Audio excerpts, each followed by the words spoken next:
விட்டு தூரம் விலகி நான் சென்ற நேரம் எனக்காய் காத்திருந்த அன்பு பெரியதே.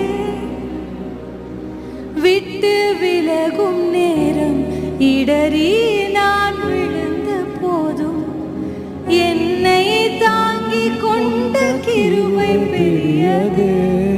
அந்த லாஸ்ட் லைன் எப்படி வரும் தெரியுமா? அதுவே மீண்டும் என்னை இழுத்து வந்ததே. இன்னும் இன்னும் அதிகமாய் உந்தன் அருகிலே வந்து உந்தன் மார்பிலே நான் சாய்ந்திட